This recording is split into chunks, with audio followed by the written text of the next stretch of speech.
Frekvenca za logistiko Slovenskega logističnega združenja. Gospod Lukić, povejte nam, s čim se ukvarja proizvodnja v Knjaz Milošu v tej tovarni? Knjaz Miloš, kao što smo već pričali, kao što već znate, kompanija sa preko 2 veka iskustva. Tu smo 200 godina u regionu, trenutno smo regionalni lider u proizvodnji mineralne, gazirane i negazirane vode. Pored toga smo, da kažem, dominantni u regionu u proizvodnji energetskih pića i sokova za osvežavanje. Pre nekoliko godina u kompaniju su preuzeli u joint venture dogovoru kompanija Matoni i PepsiCo, a pre manje od godinu dana kompanija Matoni je, da kažem, jedini vlasnik kompanije Knjaz Miloš. Tako da mi trenutno, pored mineralne gazirane vode i sokova, smo punionica i distributer Pepsi portfolija za Srbiju, Crnu Goru i Bosnu i Hercegovinu i trenutno smo hub za Pepsi Can portfolio za deo Evropske unije, Mađarska, Austrija i Bugarska, a to će se širiti na Češku i Slovačku, verovatno. Tako da smo negde, kažem, onako, jedan veliki rast poslednjih godina, tako da to sve prati neke komplikacija i želje za digitalizacijom, simplifikacijom i automatizacijom. Gospod Nikolić, zdaj na kongresu ste predstavili upravljanje logistike na dvorišču. Povejte nam, kakšna je ta novost, ki ste jo uvedli? Novost koja je uvedena je uz pomoć kompanije Lognet. Omogućili smo uvid u sve informacije za rezervisanje termina, za istovar vozila, prijem robe kod nas, kao i za utovar robe iz naše fabrike koja ide dalje za izvoz. Tako da svi učesnici u tom procesu imaju odgovarajuće informacije, pravovremene informacije, gde smo smanjili maksimalno komunikaciju putem telefona. Svako dobije pravovremenu informaciju putem SMS poruka i gledamo da se izbegne čekanje vozila na utovaru i da se zadovoljstvo prevoznika poveća samim tim načinom kako bi bili zadovoljni radom sa Knjaz Milošem. In kaj vam je to prineslo? Prihranke, časovne prihranke? Kaj ste dobili s tem? Dobili smo sa time mnogo manju komunikaciju, mnogo manje utroška vremena u vezi komunikaciji svih sektora u Knjaz Milošu zajedno sa našim dobavljačima. Dobili smo da vozila dolaze pravovremeno, ne stvaraju se gužve na utovarima, tako da je sav taj tok mnogo laganiji. Dobili smo mnogo bolje izveštavanja, informacije kada je vozilo došlo, ušlo na lokaciju, počelo istovar, završilo istovar i napustilo lokaciju. Tako da sa svih strana, sa svih aspekata imamo poboljšanja u komunikaciji sa kolegama. Ali vam je ta sistem, so vam to prinesli tuji lastniki? V čem je bistvo tega sistema, ki ga imate? Koji je cilj, koji je ključ? Da. To je proces optimizacije, proces optimization flow. Tako da jednostavno naš portfolio, kao što sam rekao, raste, naš volumen raste iz godine u godinu, tako da javila se potreba, mi smo ranije imali, da kažem, istovara raw materijala otprilike 5 kamiona dnevno u kompaniji, danas je to 20 kamiona dnevno i naš eksport je porastao sa nekih 10-15 kamiona na 40-50 kamiona dnevno u letnjim mesecima i negde cilj je bio da sve te stvari optimizuju, stave pod kontrolu, da se napravi jedan flow kako bi skladište, to je magacin, imalo bolju organizaciju, bolju efikasnost, jer nekako teško je, da kažem, proširiti fabriku, a sama disciplina donosi poprilično efikasnosti samo u svemu tome. Kako so vsi ti, ki so udeleženi v tem procesu, vozniki, vaši zaposleni, sprejeli to novost? Znate kako, uvek je svaka novina, svi reaguju sa istom rečju ne. Ljudi koji tu rade, to su ljudi koji rade preko 20 godina u kompaniji i vi morate jednostavno razmišljati, vidjeti kako razmišljaju ljudi koji su vozači, ljudi koji rade u magazinu i ljudi koji rade na kapiji, koji su, da kažem, security, koji se bave, da kažem, održavanjem svega toga. Tako da naša je prva stvar bila da odemo kod njih, da vidimo šta to najviše muči onog čoveka na kapiji, šta to najviše muči čoveka u magazinu i šta najviše muči vozača.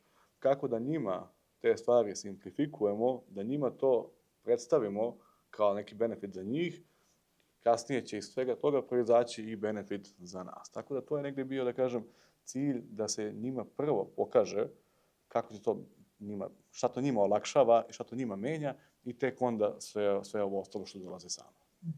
Ali ste vi v tovarni tudi kakšne ljudi odpustili? Je kakšno delovno mesto zdaj odveč? So izgubili zaposlitev?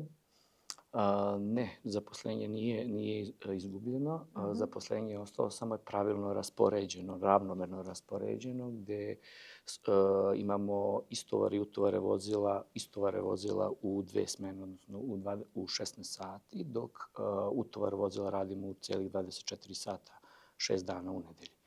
Tako da su se ljudi samo drugačije organizovali, nismo dobili odliv radne snage, što je i proizašlo iz toga da mi sada utovarimo nekih 10 puta više vozila nego što je bilo ranije u kompaniji. Tako da je samim tim našim cilj i ostvaren i da je kompanija postala mnogo uspješnija i mnogo bolja za rad sa dobavljačima. Ali imate tudi pri vas kakšne kadrovske probleme, premalo ljudi? V logistiki nasploh ni šoferjev, ni voznikov, ni teh in onih. Imate tudi vi te probleme? Postoji problem, da. Ono što je boljitak naše kompanije je to što je kompanija porodična kompanija koja traje već 2 veka i gdje su generacije iz porodica uposlenici u kompaniji, tako da mi taj deo u samoj kompaniji mnogo manje osjećamo nego druge kompanije koje nisu kao naša porodična kompanija. Tako da taj nedostatak radne snage mnogo manje osjećamo nego neke druge kompanije slične delatnosti kao što je naša. Sa vozačima, da, postojao je problem jedno vreme. Sada se to negdje stabilizuje jer se izjednačavaju uslovi rada kod nas i u Evropi.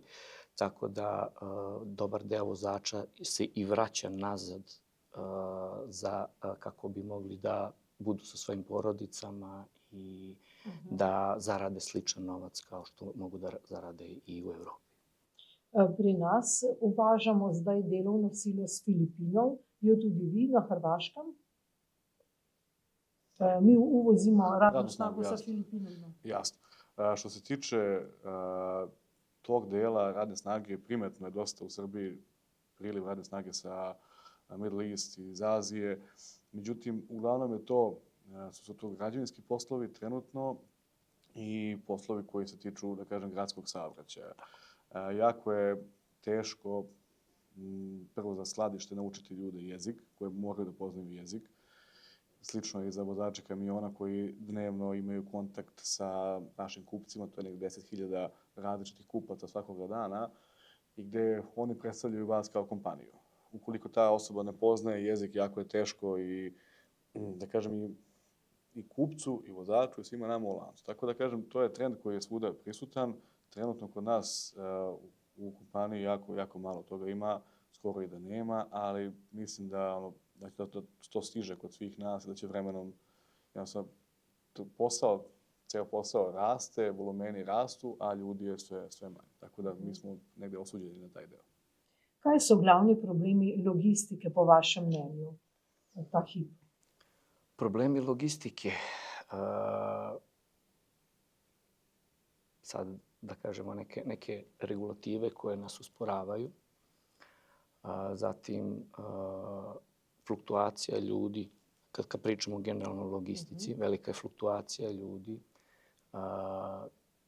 zatim imamo probleme sa osavremenjavanjem, gdje moramo da idemo u korak sa ostalim sektorima u proizvodnji, gdje je logistika jedna od posljednjih, da kažem, segmenata koja se razvija na taj način i treba da se prilagodi svim ostalim delatnostima da bi mogla da uklopi ceo taj portfolio u svoj proces. Trendi so v logistiki v digitalizaciji, uvajanju umetne inteligence. Kako se to dogaja pri vas? Što se tiče digitalizacije, Mi također radimo na tome. Uskoro će i kod nas biti obaveza elektronske otpremnice koja će učiniti paperless, da kažem, na našem tržištu i omogućiti brži tok informacija sa što manje dokumentacije koju je potrebno da vozač, recimo, nosi sa sobom da bi mogao da isporuči robu. Tako da na tome radimo i nadamo se uskoro i primjeni u praksi. Torej, zdaj, če nam na kratko razložite, kaj se dogaja z nekim kamionom, ki pride na vaše dvorišče. Kje se zdaj tu zgodi ta logistika? Kaj se zgodi? Ovako, daću jedan primjer. Vozač, kako to izgleda sada. Vozač dođe, ima svoj unapred rezervisan time slot i on zna u koliko sati treba da dođe i na samoj kapiji sve služba obezbeđenja koja se javlja, oni ga čekiraju kroz aplikaciju jednim klikom da je stigao. Skladište vidi na svojoj platformi ko je ispred kompanije, ko čeka kad je vreme za slot, kad dođe njegovo vreme, oni, da kažem, u aplikaciji ga pozovu na utovar, vozaču stigne na telefon SMS poruka ili Viber poruka na koju rampu da se uputi sam. Tako da nema tog zadržavanja pri ulasku sa parkinga na kapiju, samo pokaže rampa dok 3, odlazi na utovar, završava utovar, skladište obeležava da je on završio u toliko i toliko sati. Postoji naravno neki ID broj onoga što je on utovario.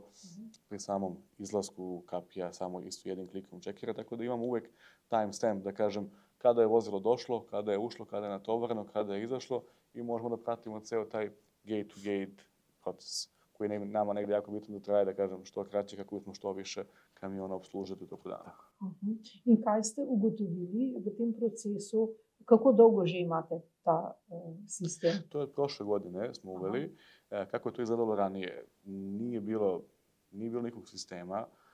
Jednostavno, znalo se otprilike kada se tovare domaći kupci, kada se tovari eksport, kada se rade istovari i onda se kaže vozačima za eksport dođite između 12 i 4. I sad njih 20 dođe u 12. Naravno da će 18 njih da sačeka svoj red i da će utovariti u 7-8 uveče. Tako da to je onako bilo počeo se stvari jako veliki pritisak na skladište, na dispečere, na planere, na ljude na kapiji, gde svaki čas neki vozač dolazi da pita kad ću, šta ću. Pritom, parking ispred firme nije baš toliko veliki da može primi 40 kamiona i te stvari su morale nekako da se organizuju jer smo znali da nas svoje godine čeka još veći volumen, a naravno se sledeće godine opet još veći i odašla se rodila ideja da te stvari disciplinujemo, digitalizujemo i da jednostavno uprostimo ceo proces kako bi smanjili, kao što je Zoran rekao, veliki broj telefonskih poziva koji su bili. I negdje iskustvo trenutno sa vozačima da je mnogo lakše, oni sedaju u kamionu, dobiju samo SMS, ne moraju nikog da zovu, da pitaju, da idu okolo, uđu na utovar, završe i idu dalje. Lahko govorite še o tej finančni plati, koliko ste pridobili, kakšen je bil cost benefit, glede na to, koliko ste plačali za ta sistem, koliko zdaj dobite ven, imate prihranka? Ja mislim da se ne ogleda toliko u troškovima, koliko se ogleda u optimizaciji vremena. Mi da smo radili po starom sistemu, verovatno bismo mogli da angažujemo dodatni broj ljudi, sigurno, da bismo mogli da u isto vreme istovaramo više kamiona. I onda bismo imali situaciju da 3 sata dnevno istovaramo po 15 kamiona, a da ostalih 21 sat istovaramo po 2 kamiona, da bi 10 ljudi stajalo sa strane i gledalo. Tako da tu je, da kažem, više sa istim resursima, optimizacija da postignemo veću efikasnost. Ja, ste željeli vi kaj dodati? Ne, to je upravo, dakle, ljudi su ostali, kao što sam malo pre napomenuo, ljudi su ostali, mi nismo imali odliv ljudi zbog toga, zbog simplifikacije. Simplifikacije je samo bilo povećanje efikasnog rada ljudi. Sa samim smanjenjem telefonskih poziva, kojih je bezbroj u toku jednog dana, ljudi su počeli da se bave svojim konkretnim poslom i dali su veći doprinos u rešavanju trenutnog problema, to su utovari, istovari vozila. Dobro, ker smo na logističnem kongresu, imate kakšen komentar na kongres? Ste prvič tukaj, vam je všeč, bi kaj dodali? Prvi put sam na kongresu, da. Hvala na pozivu, tako da kongres je odlična stvar gde se ljudi sa, eto da kažemo, celog Balkana sretne na jednom mestu i mogu da podele razna iskustva koja imaju u svom poslovanju, razne probleme ili sad moderne izazove koje nastaju u našim sektorima i da na neki zajednički način možemo da nađemo rešenje za te stvari, a svakako tu su i razne inovacije, digitalizacije koje mogu da nam olakšaju naše procese u poslovanju. Ste kaj novega izvedeli? Kaj novega na kongresu? Ste nekaj novega odnesli domov v firmo? Pa sigurno, kažem, sjajna prilika za upoznavanje, za razmenu iskustava. Vidim da ima dosta ljudi, kažem, i iz Evropske unije, iz Amerike, govornika, tako da sjajna prilika da vidimo kako taj naš posao izgleda tamo negdje, kako to izgleda kod nas. I negdje na svim kongresima koje sam bio, ističem da je taj deo networkinga najbitniji segment gdje ljudi jednostavno mogu da nauče se nešto više, upoznaju se novi ljudi, otvara se novi vidici i to kasnije doprinosi značajno unapređenju kod svih nas. Najlepša hvala za ta pogovor. Hvala vama. Hvala vama.